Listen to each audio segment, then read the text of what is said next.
Assalamualaikum warahmatullahi wabarakatuh. Selamat pagi ya saudara-saudara sekalian. Kita lanjutkan pembelajarannya. Kita masuk ke dalam konteks gerak parabol ya, yang perlu kalian ketahui. Jadi kalau kemarin sebelumnya mempelajari mengenai gerak jatuh bebas, kemudian gerak vertikal ke atas, kemudian di sini ada gerak parabol. Jadi gerak parabol itu pada dasarnya adalah gerak melingkar tapi berbentuk parabola. Saya gambarkan seperti ini kurang lebihnya ya. Nah, misalkan saya melempar bola. Nah, kan mestinya lintasannya kurang lebihnya seperti ini. Nah, inilah yang dimaksud dengan gerak parabola.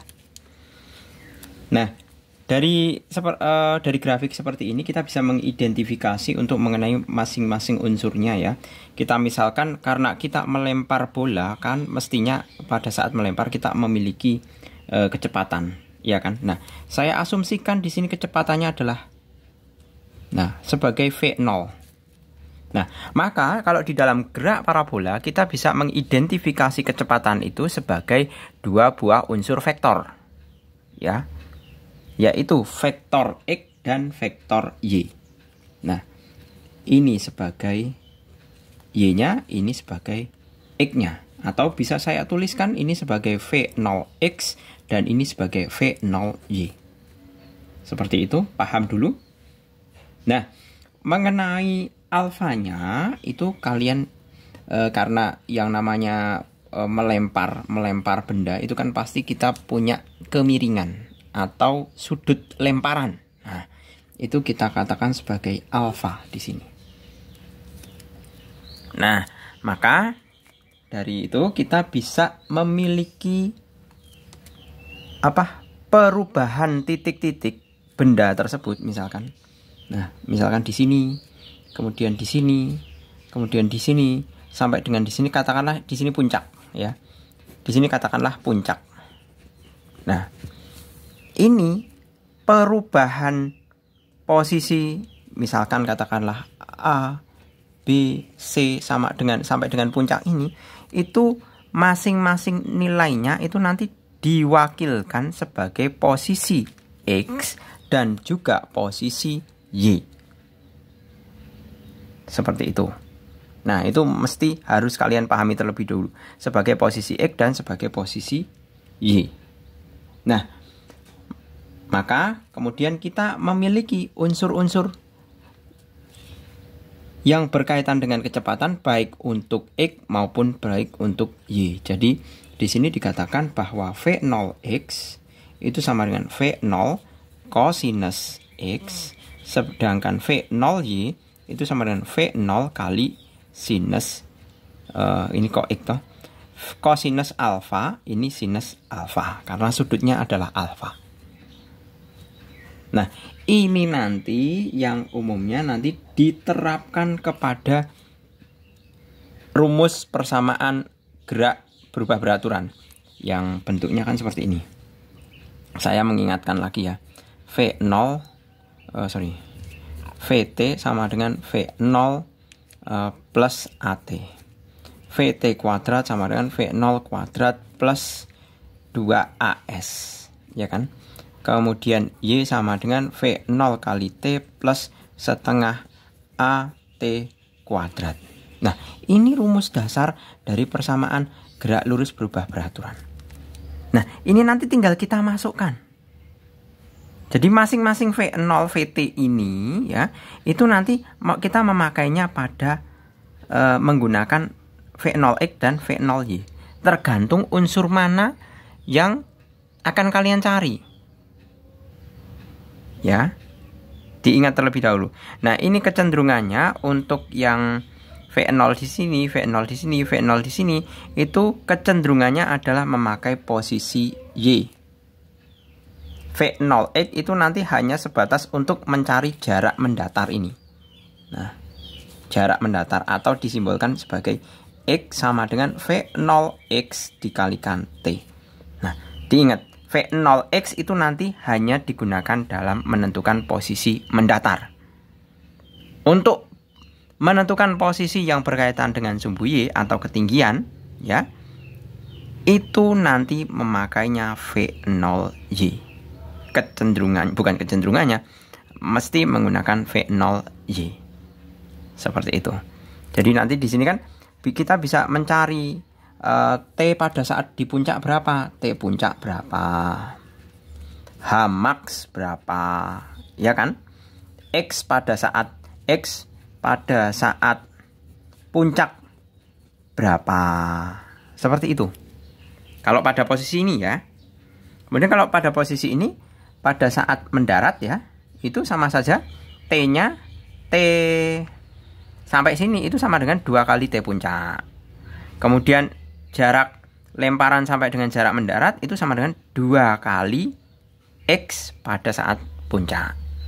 Jadi antara panjang ini dengan ini itu sama. Kemudian waktu tempuh dari titik ini ke sini dengan ini ke sini itu juga sama. Gitu. Ya. Ini teorinya selesai. Kita langsung masuk ke dalam permasalahannya ya.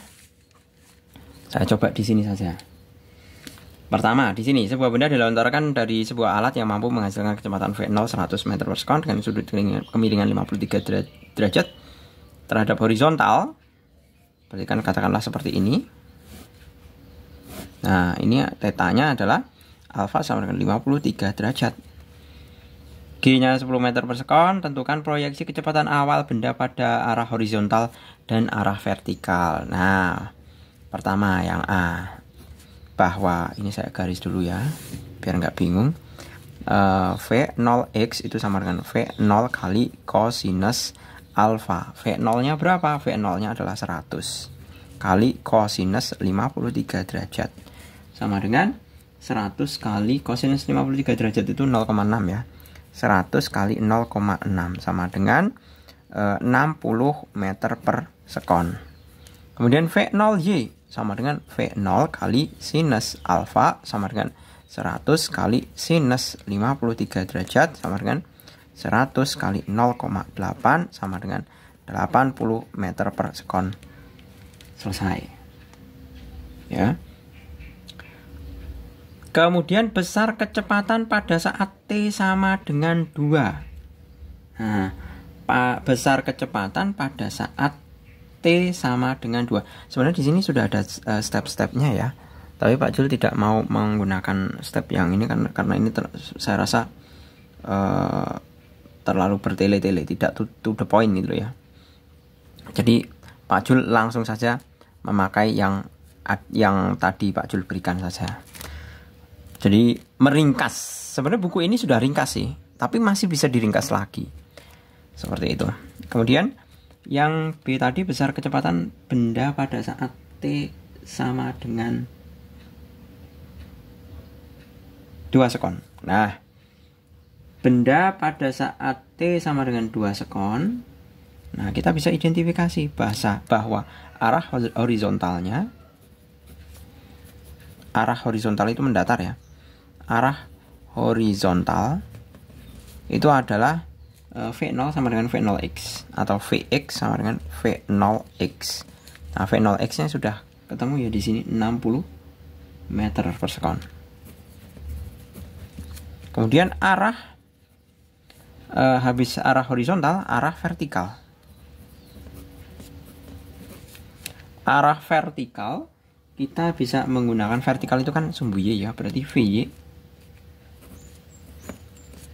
V0Y min GT. Loh, kok min Pak? Nah, ini kan arah lemparannya kan ke atas. Ya kan? Arah lemparan ke atas. Kalau benda dilempar itu kan pasti ada gaya gravitasi ke bawah. Nah, kan berlawanan. Arah lemparannya ke atas itu saya ambil positif, arah positif, sedangkan gaya gravitasinya ke bawah saya ambil dia negatif gitu. Makanya di sini tandanya negatif. Ya kan? Nah, tinggal kita masukkan bahwa VY sama dengan V0Y nya sudah ketemu 80 dikurangi 10 kali 2 sama dengan 80 kurangi 20 sama dengan 60 meter per sekon. Seperti ini. Nah, di sini ada Vx, ada Vy, maka V resultan sama dengan akar Vx plus Vx kuadrat per Vy kuadrat. Akar 60 kuadrat tambah 80 kuadrat. Akar 3600 tambah 6400 ya. Sama dengan akar 10.000 sama dengan 100 meter per sekon. Selesai. Seperti itu. Kemudian yang C, jarak mendatar pada saat T sama dengan 2 sekon. Nah, jarak mendatarnya. Nah, sesuai yang saya katakan tadi, bahwa jarak mendatarnya itu adalah X sama dengan V0. X dikalikan T. Jadi saya tulis yang C ya. Jarak mendatar bahwa X sama dengan V0X kali T. X sama dengan V0X nya tadi sudah ketemu ya, 60. Di sini 60. Kelihatan enggak ini? 60 ya ini. 60. Nah, tinggal dikalikan T nya pada saat T sama dengan 2. Berarti 60 kali 2 sama dengan 120 meter. Nah, selesai. Kemudian yang D, ketinggian yang dicapai benda pada saat T sama dengan 3. Nah, itu pakai yang tadi, bahwa rumusan dasarnya kan seperti ini. Y sama dengan V0T plus setengah AT kuadrat, ya kan? Nah, ini saya sesuaikan dengan geraknya adalah gerak parabol. Berarti Y, nah ini terpautnya Y, berarti nanti pakainya V0Y. V0Y dikalikan T dikurangi setengah GT kuadrat. Loh, kenapa jadi min? Karena A-nya adalah percepatan gravitasi. Arah geraknya ke atas, G-nya itu ke bawah. Karena berlawanan, saya tulis negatif. Gitu. Berarti Y sama dengan V0Y-nya sudah ketemu tadi 80. Dikalikan 3 dikurangi setengah kali 10 kali 3 kuadrat. Sama dengan 240. Ini coret ya. Coret berapa nih? 5 ya? 5 dikurangi 45. 3 kali 3 kan 9. 9 kali 5 45. Nah, berarti Y sama dengan 195 meter ketinggiannya. Selesai. Seperti itu. Ya gitu ya.